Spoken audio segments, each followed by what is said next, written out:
पुढे जाण्याआधी आपण पुन्हा एकदा पाहूयात काही यशस्वी शेतकऱ्यांच्या यशोगाथा. सेंद्रिय शेती ही काळाची गरज हे लक्षात घेऊन गांडूळ खत आमच्या गावामध्ये तयार करतो आहे. त्याचप्रमाणे शेवग्याचं सीड्स पण तयार करतो आहे. आणि गांडूळ खत जे आता सुरुवात केलेली होती ते आता पूर्ण महाराष्ट्रात नव्हेच तर पूर्ण भारतामध्ये पोहोच करतो आहे. आणि त्याच पद्धतीनं गांडूळ खत तयार करण्यासाठी लागणारे vermi bed, grow bags, vegetable beds, azolla beds असे इतर प्रोडक्ट मी तयार करून पूर्ण भारतामध्ये या प्रोडक्टचा सप्लाय करत आहे. आणि 2023लाच भारतातून सर्वप्रथम 4000 किलो गांडूळ बीज ओमान या देशामध्ये पाठवले. माझा टर्नओव्हर 3,70,00,000 रुपये इथपर्यंत झालेला आहे. 3 वर्षापूर्वी कृषी विभागाच्या सहाय्याने PMFME स्कीमच्या अंडरमध्ये एक 50 लाखाचा प्रकल्प युनियन बँक ऑफ इंडियाकडनं मंजूर झाला आणि तिथून 3 वर्षापूर्वी सुरुवात केली. 10 लाखाचा 3 वर्षापूर्वी टर्नओव्हर असताना आज 3 वर्षानंतर ह्यावर्षी 1 कोटीपर्यंत मजल मारलेली आहे. त्याच्यानंतर मार्केटचा सगळा रिस्पॉन्स बघता लवकरच फार मोठ्या एक्सपान्शनला पण तयारी चालू आहे आणि ह्यावर्षीच नवीन एक्सपान्शन पण सुरू होत आहे. आत्ता सध्या 3-4 जिल्ह्यामध्ये स्वतःचं प्रोडक्ट सप्लाय चालू आहे आणि इयर एंडपर्यंत आम्ही अर्धा महाराष्ट्र कॅप्चर करून महाराष्ट्राच्या बाहेर ऑल ओव्हर इंडियामध्ये पण पॅन इंडियाला पण सप्लाय करण्याची तयारी ठेवत आहोत. माझं BSc ॲग्रिकल्चर झाल्यानंतर मी माझं स्टार्टअप चालू केलेलं आहे. 2023 साली मी लगड फार्म्स या नावाने माझं ब्रँड चालू केलेलं आहे. सर्वात पहिले मी गीर गाईचं बिलोना पद्धतीचं तूप हे लॉन्च केलं होतं आणि आता सध्या मी ॲग्रिकल्चर नॅचरल फार्म प्रोडक्ट्स जसं की खपली गहू, देशी लसूण, सगळे एन्शंट जे फार्म प्रोडक्ट्स होते त्याच्यामध्ये आता वर्क करतो आहे. डायरेक्ट शेतकरी ते ग्राहक हा माझा कन्सेप्ट आहे आणि मी ऑनलाईन मार्केटिंगद्वारे हे सर्व भारतभर माझा प्रोडक्ट सध्या जात आहे आणि माझा वार्षिक टर्नओव्हर हा 13 लाख रुपये आहे. सेंद्रा छत्रपती संभाजीनगर इथे आपले SRL फूड्स नावाने आमची कंपनी आहे, ज्याचा मी संचालक आहे. 2023मध्ये आम्ही कंपनी सुरुवात केलेली आहे. एकदम छोट्या प्रमाणात आम्ही कंपनी सुरुवात केली होती, पण क्वालिटी आणि कस्टमर ट्रस्टच्या भरोश्यावर आमची कंपनी आज 80 लाखाच्या टर्नओव्हरपर्यंत आम्ही जाऊन पोहोचलेलो आहे. आमचे सध्या जे प्रोडक्ट जे आहे तर फ्राईम्स आणि चिप्समध्ये आम्ही जास्त प्रमाणामध्ये हे करतो आहे. सोबतच आता मसाले फुटाणे वगैरे आम्ही मॅन्युफॅक्चरिंगमध्ये तयार करतो आहे. आणि साधारणतः आता छत्रपती संभाजीनगर पूर्ण जिल्हा आणि जालना हा पूर्ण जिल्हा आम्ही हा पूर्ण कवर केलेला आहे. 2000पेक्षा जास्त आमच्याकडे दुकानदार आहे आणि 100पेक्षा अधिक आमच्याकडे होलसेलर वगैरे आम्ही तयार केलेले आहे. आपण संभाजीनगर शहरामध्ये 3 जानेवारी 2025 या दिवसापासून शेतकरी ते ग्राहक या तत्वावरती श्री स्वामी समर्थ शेतकरी आठवडी बाजार अंतर्गत एक प्लॅटफॉर्म उभा करून दिला आहे. शेतकरी ते ग्राहक या तत्वावरती इथे स्वतः शेतकरी शेतातला शेतमाल ताजा काढून इथे विक्रीसाठी उपलब्ध करून देतो. शेतमाल ताजा असतो त्यामुळे ग्राहकांना तो पसंतीस पडतो. संभाजीनगर येथील बाजाराची उलाढाल 1.5 ते 2 लाख प्रत्येक रोजीची आहे. तेच पुणे आणि मुंबईला जर गेलं तर साधारण 3 ते 5 लाख याची उलाढाल रोज एका बाजाराची होते. राज्य शासनाने पण याला उत्तम प्रतिसाद देऊन विधान भवनामध्ये सुद्धा एक दिवस आम्हाला शेतकरी आठवडी बाजार भरवण्यासाठी 1 दिवस जागा दिलेली आहे. शिवाय भारताचे पंतप्रधान मोदी साहेब जे आहेत यांनी सुद्धा मन की बातमध्ये आमच्या आठवडी बाजाराचा उल्लेख करून प्रशंसा केलेली आहे. परंपरा जपताना जर त्याला नव्या तंत्रज्ञानाची जोड दिली तर शेतीचं रूप पालटू शकतं. आणि याच विचाराला कृतीत उतरवणारं एक प्रेरणादायी व्यक्तिमत्व आज आपल्या समोर येत आहे. श्री कुंदन बाळकृष्ण देशमुख. व्यवस्थापन विषयात MBA पदव्युत्तर शिक्षण घेतलेले, दूरसंचार आणि वेस्ट मॅनेजमेंट क्षेत्रातील सहमालक म्हणून यशस्वी वाटचाल करणारे उद्योजक. मात्र त्यांची खरी ओळख म्हणजे शेती आणि पशुपालन क्षेत्रातील त्यांचा सखोल अभ्यास आणि प्रत्यक्ष अनुभव. देशी गायींच्या संगोपन आणि संवर्धन क्षेत्रात तब्बल 25 वर्षांचा प्रदीर्घ अनुभव त्यांच्या पाठीशी आहे. लाल कंधारी आणि देवणी या देशी गायींच्या जातींचे जतन आणि संवर्धन करण्यामध्ये त्यांनी मोलाचे योगदान दिले असून केंद्र आणि राज्य शासनाने त्यांना प्रख्यात देशी गायी संवर्धक म्हणून गौरवले आहे. कृषी व पशुपालन क्षेत्रातील त्यांच्या उल्लेखनीय कार्यासाठी त्यांना केंद्र आणि राज्य शासनाकडून अनेक मानाचे पुरस्कार प्राप्त झाले आहेत. प्रिसिजन फार्मिंग म्हणजेच अचूक शेतीच्या संकल्पनेतून त्यांनी ब्ल्यू ईगल ड्रोन कंपनीच्या माध्यमातून अत्याधुनिक ड्रोनची निर्मिती केली आहे. विशेष म्हणजे या ड्रोनमधील 95% भाग पूर्णपणे भारतीय आणि स्थानिक आहे, जे आत्मनिर्भरतेकडे टाकलेलं एक ठाम पाऊल आहे. पारंपरिक ज्ञान, आधुनिक तंत्रज्ञान आणि शाश्वत शेतीचा संगम साधत नवा आदर्श निर्माण करणारं हे व्यक्तिमत्व. कृपया टाळ्यांच्या गजरात स्वागत करूया श्री कुंदन देशमुख यांचं. मी माझे सहकारी भूषण करंदीकर यांना विनंती करते की त्यांनी कुंदन देशमुख सरांसोबत संवाद साधावा.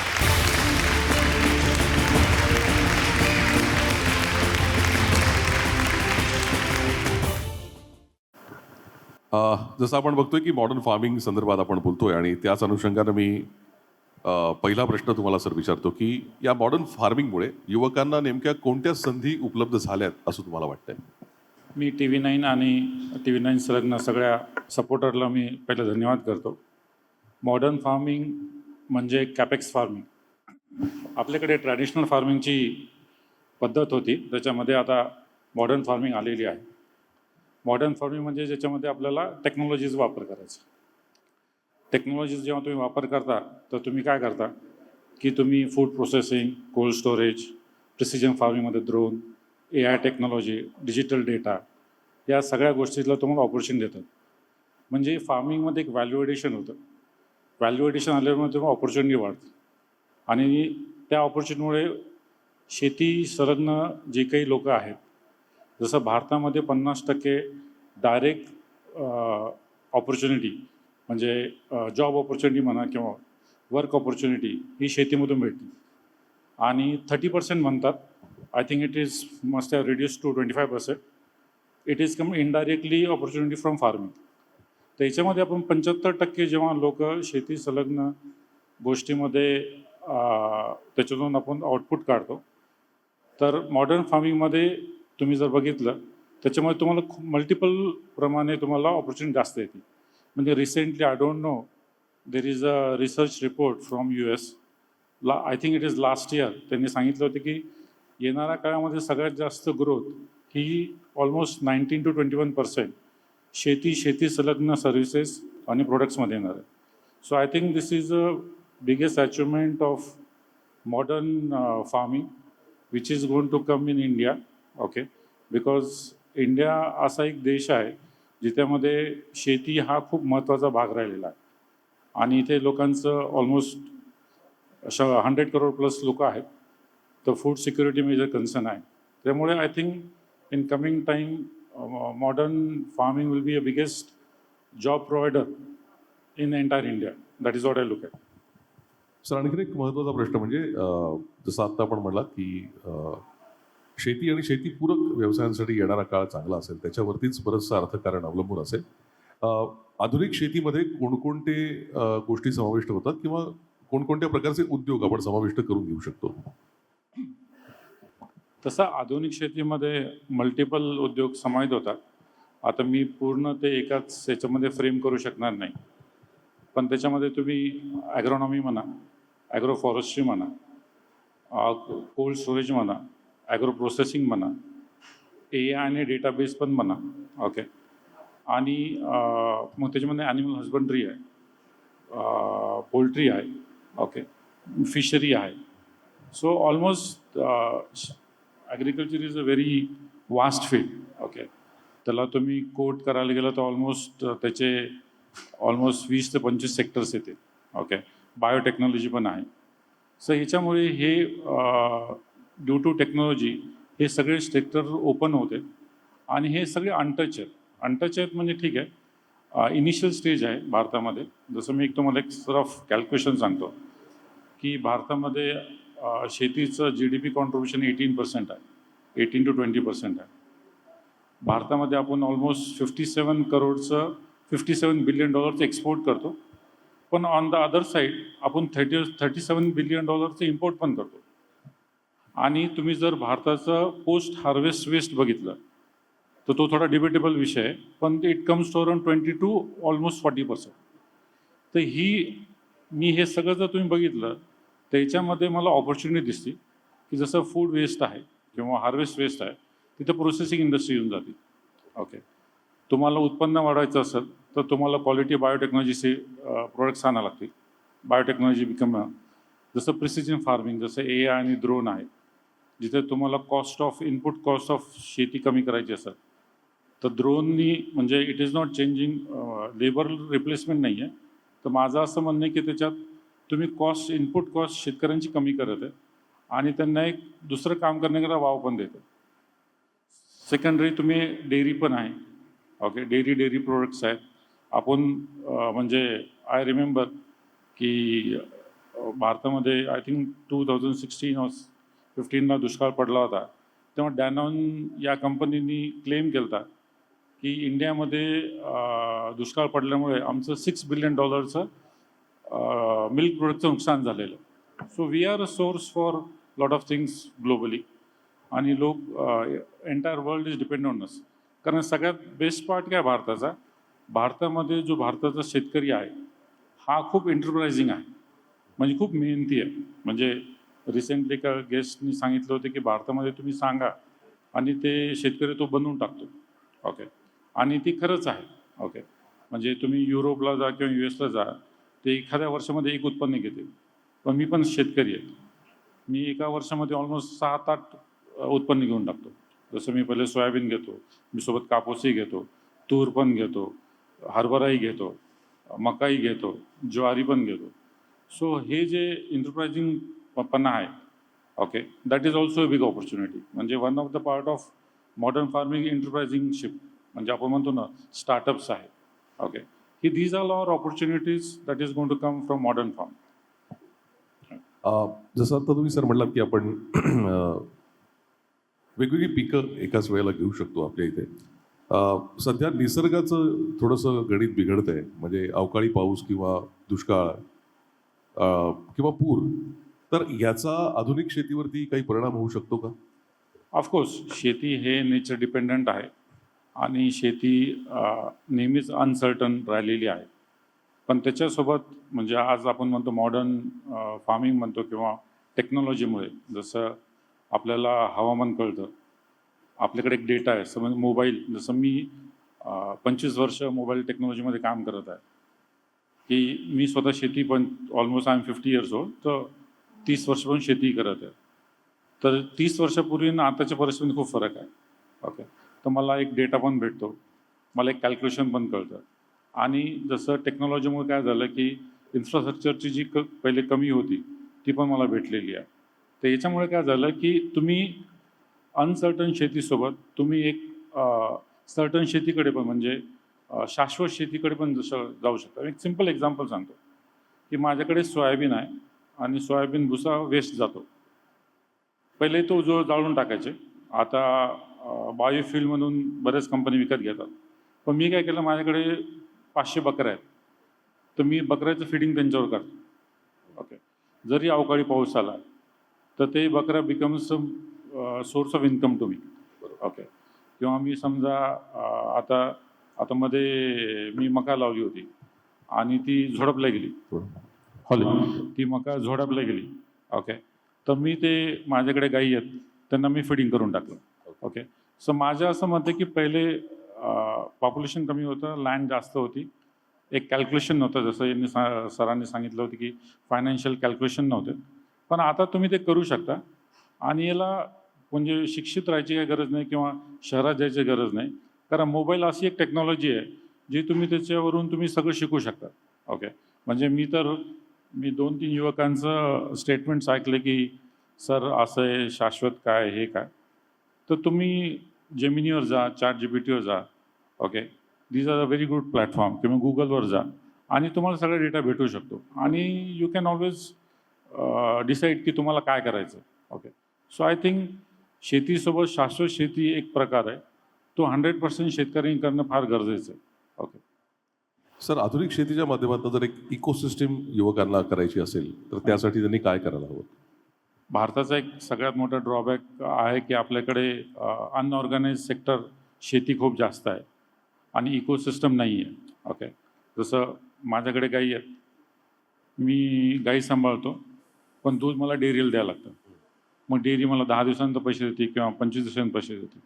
ओके सर, हे हे इकोसिस्टम आणण्याकरता जसं तुम्ही कोऑपरेटिव्ह मुवमेंट करायला पाहिजे किंवा मला डेअरी सुरू करायची तर मी 4-5 मित्रांसोबत किंवा नातेवाईकांसोबत एक व्हेंचर करायला पाहिजे किंवा जसं लॉजिस्टिक आहे, जसं खेड्यातून समजा शहरामध्ये दूध आणायचं असेल, तुम्ही कोणासोबत टायअप करायला पाहिजे. ओके, हे की जर इकोसिस्टम असेल तर खूप डिफिकल्ट होतं. कारण मी ॲज अ फार्मर मी स्वतः बघितलेलं आहे की इट बिकम व्हेरी चॅलेंजिंग. तर येणाऱ्या न्यू पिढीला माझं हेच म्हणणार आहे की जेव्हा तुम्ही शेतीकडे ॲज अ बिझनेस बघताय आणि सरांनी सांगितलं आहे की तुम्ही शेतीला म्हणजे आय विल फील शेती तुम्ही बिझनेस बघत असाल तर maximising the profit should be the concern. आणि या कन्सर्नच्या हिशोबाने तुम्ही पहिले एक नेटवर्क बनवायला पाहिजे, फ्रेमवर्क बनवायला पाहिजे, एक इकोसिस्टम बनवायला पाहिजे, तेव्हाच तुम्ही त्यात उतरायला पाहिजे. नाहीतर मग तुम्ही थोडे चॅलेंजेस येतात आणि थोडे तुम्ही सेन्सिटिव्ह असलं तर मग तुम्हाला डिप्रेशन येतं, मग तुम्ही त्याला निगेटिव्ह बोलता. ओके, ॲज पर मी की शेती ही खूप पॉझिटिव्ह गोष्ट आहे आणि मागच्या 5,000 वर्षापासून हा उद्योग म्हणा, आपल्याकडे ट्रॅडिशनल फार्मिंग म्हणतात, पण मी कन्सिडर करतो तसा उद्योग आहे. ओके, हा 5,000 वर्षापासून सक्सेसफुल चाललेला आहे. सो आय कॅनॉट से की it is something negative. Okay, suppose मी दुसऱ्या साईडनी बघतो किंवा टेक्नॉलॉजी पण माझा बिझनेस आहे. टेक्नॉलॉजी कंटिन्युअसली अपग्रेड होती, कंटिन्युअसली त्याला पैसे लागत राहतात आणि there is no sustainability in technology because is keep on adding value म्हणजे and keep on eating your money also. So I think young जनरेशनने 100% शेतीकडे ॲज अ इंडस्ट्री म्हणून लुकआउट करायला पाहिजे आणि लुकआउट करतेस त्याचे काय चॅलेंजेस आहे हे पहिले शिकून घ्यायला पाहिजे and then you should get into it. And the best part की जसं मागचे जे गेस्ट होते त्यांनी सांगितलं की बाबा FPOज करोडोजमध्ये टर्नओव्हर करत आहे. हे पॉसिबल आहे कारण त्यांनी ते इकोसिस्टम क्रिएट केली आणि ती काय केली कारण त्यांनी समाजात जमा केले म्हणून. So ecosystem you need to create it. So that's the biggest challenge youth has to face it. Sir, आता आधुनिक शेतीकडे तरुणांनी वळावं असं आपण सातत्याने सांगतोय, पण याच्यातल्या संधी जसं तुम्ही सांगताय, निर्यातीच्या किती संधी आपल्याला यातनं उपलब्ध होऊ शकतात आधुनिक शेतीतनं एक्सपोर्टच्या? नाही कळालं नाही मला. एक्सपोर्टच्या किती संधी उपलब्ध होऊ शकतात? नाही, आता मी तुम्हाला सांगितलं की आपण ऑलमोस्ट $55 बिलियन एक्सपोर्ट करतो आणि $37 बिलियन आपण इम्पोर्ट करतो. So already there is a 37 billion replacement of import. You can do that. आणि बऱ्याच जणांना आपल्याकडे बरेच प्रोडक्ट्स आहेत जे लोकांना माहीतच नाहीत. म्हणजे मी संभाजीनगरमध्ये आता मागच्या 25 वर्ष राहतो आहे, तर संभाजीनगर आणि जालन्यामध्ये आपल्याकडे एक सिट्रस फ्रूट आहे मोसंबी. पण तुम्ही जर युनिकनेस आहे की हे जगाच्या पाठीवर फक्त 3-4 कंट्रीजमध्ये येतात. आय थिंक भारतात येतं आणि इजिप्तमध्ये येतं. तर हे आपण म्हणजे तुम्ही जर अमरावतीला जाऊन कोणा भेटला तर बऱ्याच जणांना हे प्रोडक्टच माहीत नाही मोसंबी म्हणून. आणि it contain high vitamin C. Sir, ह्या गोष्टी आपण बाहेर जाऊन थोडं व्हेंचर आउट करून, जसं नाशिकच्या शेतकऱ्यांनी तिकडे जाऊन अंगूर विकला त्यांचा. ओके, सर आपल्याला पण थोडं व्हेंचर आउट करून आणि गव्हर्नमेंटची मदत घेऊन हे आपण करू शकतो. आणि असे बरेच प्रोडक्ट आहेत. हा सिंगल प्रोडक्ट नाही, असे बरेच प्रोडक्ट्स आहेत. जसं ड्रमस्टिक आहे. ओके, आणि मी तुम्हाला पहिली म्हटलं की आपल्याकडे शेतकऱ्यांची एंटरप्रायझिंग स्किल खूप हाय आहे. Okay, that we need to tap it up. Okay, आणि त्याच्याकरता आपल्याला फॉरवर्ड लिंकेज जसं म्हणतो आपण की बाबा एक्सपोर्ट असो किंवा डोमेस्टिक डिस्ट्रीब्युशन म्हणा किंवा लॉजिस्टिक म्हणा, हे आपल्याला करणं गरजेचं आहे. एकूण सर आपण बघितलं तर आधुनिक शेतीमध्ये करण्यासारखं खूप आहे. फक्त तरुणांनी याकडे लक्ष देऊन आणि एक व्यावसायिक दृष्टिकोन ठेवून बघितलं पाहिजे, तर त्यातनं चांगला फायदा आणि एक शाश्वत ज्याला आपण म्हणतोय की त्यांना जी शंका आहे की शाश्वत काय, तर शाश्वत आपल्याला यातनं मिळू शकतं. फक्त व्यावसायिक दृष्टिकोन ठेवला पाहिजे. पुढच्या 25 वर्षामध्ये आपण आधुनिक शेतीचं स्वरूप कसं पाहता? पुढच्या 25 वर्षामध्ये आय थिंक म्हणजे my company itself is trying to have a humanity. Okay, जो माझ्या डेअरीमध्ये काम करेल. सो आय थिंक पुढच्या 25 वर्षामध्ये रोबोट्स येतील जे शेतीमधले सगळ्यात अवघड कामं करतील आणि त्या पिरियडमध्ये शेतीमध्ये जे लोक असतील त्यांना त्या प्रोडक्टचं व्हॅल्यू ॲडिशन करणे, त्याचं प्रॉपर डिस्ट्रीब्युशन करणे आणि ग्लोबल एक्सपोजर देणे, हे चॅलेंजेस राहतील. आणि I think India is a best country to do that, कारण our products are globally known. Okay, in terms of everything. Okay. आणि I think it's a beautiful future okay in terms of modern farming to India. Okay, that is what I look at. खरं sir, जसं तुम्ही म्हटलात की तुमच्याकडे गोशाळा आहे, तुम्ही फार्मिंग करता आणि अनेकांना आजही असं वाटतं की आपण हा व्यवसाय करू शकतो किंवा आपण याच्यात यायला हवं. कुठले चॅलेंजेस नवीन उद्योजकांना किंवा नवीन पिढीला जाणवू शकतात सुरुवात करताना गोसंवर्धन? चॅलेंजेस तर I think business itself is a challenge. Okay, so नवीन पिढीला ते ॲक्सेप्ट करायला लागेल की तुम्ही जर बिझनेस ओरिएंटेशननी शेती बघत असाल तर त्याच्यामध्ये रिस्क आहे म्हणून प्रॉफिट आहे. तर हे कन्सेप्च्युअली क्लिअर करणं खूप स्वतःला गरजेचं आहे. ओके, म्हणजे मी एक्सपेक्ट करणार मी ट्रॅडिशनल शेती करतो आणि एक्सपेक्ट करणार की त्यातून जास्त पैसे भेटत ते पॉसिबल नाही आहे. So I think the biggest thing as a entrepreneur you need to there is two way to deal in any industry. एक तर तुमच्याकडे स्वतःकडे पैसे पाहिजे आणि तुम्ही एक बिझनेस सुरू करता आणि त्या बिझनेसमध्ये तुम्ही शिकत राहता. I will prefer the second one यंगस्टरला की बाबा तुम्हाला एखादा व्यवसाय करायचा आहे किंवा तुम्ही ॲग्रिकल्चर ग्रॅज्युएट होते, तुम्ही तुमचं जे नॉलेज आहे ते विजडममध्ये कन्वर्ट करा. What you mean by wisdom? की ते नॉलेज तुम्ही वापरा आणि त्याचा एक्सपिरियन्स घ्या आणि त्याच्यानंतर तुम्ही फाइंड आउट करा की तुम्हाला काय उद्योग करायचा. जसं फर्स्ट इयर सेकंड इयर असेल, तुम्ही पार्ट टाईम जॉब करा, तुम्ही स्वतःची शेती करा आणि त्या शेतीमध्ये तुम्ही एक सर्वे करा की तुम्हाला काय ऑपॉर्च्युनिटी आहे.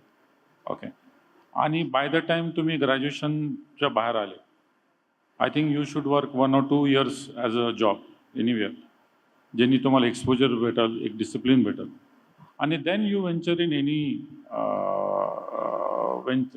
Any product.